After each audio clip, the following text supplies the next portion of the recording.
Hi, I'm Roman Revzin, I'm John Manna. and we're the developers of CHKN, the game we want to show you today. In our careers, we've designed many apps and games, and we're both avid game players. We wanted to create a game which we would play ourselves and play with our kids, where they're free to succeed or fail and actually enjoy it. So what's CHKN? CHKN is an open-world sandbox game where players create living, breathing creatures, block by block.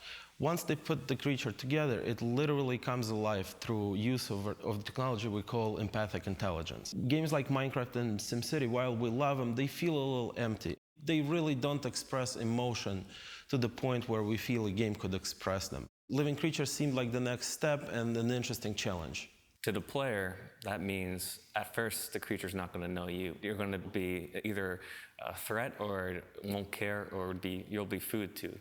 From there, more relationships can develop, and you can start playing with it, petting it, tossing the ball, just like a dog. And we do this throughout the whole game. So right now the creature likes John, but let's see what happens if we throw a bomb at it. See, we feel it's very important for players to have the full range of activities. So, for every positive action, there's a negative action. So.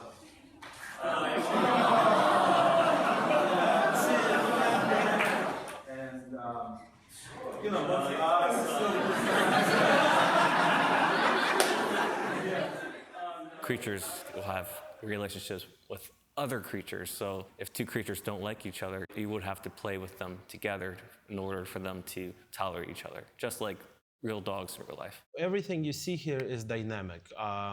The world is dynamic, the creatures are animated dynamically and created by the player, and everything here is unscripted. So this is one of the pillars of our game.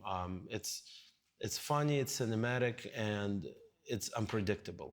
We've created our own animation system, so it has a unique cinematic, Pixar-like feel to it. The behavior itself, what we call empathic intelligence, which controls the creature, controls the pose, controls the facial expressions. There are rules that creatures abide by, but not the player. The world is so dynamic that every decision that the player makes actually has an impact on all the creatures around the player and the world itself. Almost every kid will like a pet. On the other hand, every kid loves experimentation and the ability to fail.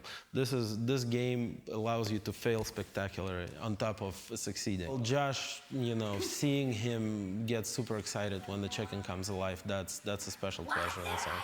But, as a 7-year-old, he likes chaos.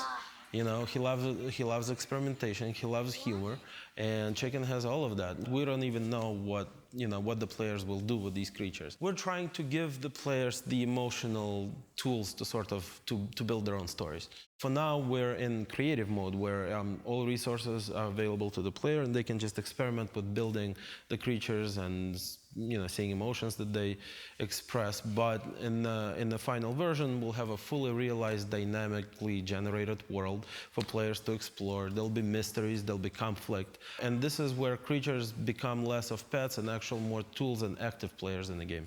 It's not guaranteed that once you've built a powerful giant creature that can knock down trees and rocks, it really is not guaranteed that it's going to obey you. You need to figure out a way into its psyche, what it likes, what it dislikes, and you have to tame it. You have to work with it over time, and slowly over time it will become more and more loyal to you, where in the end, I think with full loyalty, it will be your friend, your pet, your tool, and your protector. Who came first, the chicken or the egg? A chicken. The chicken. Yeah. Actually, technically, probably the egg.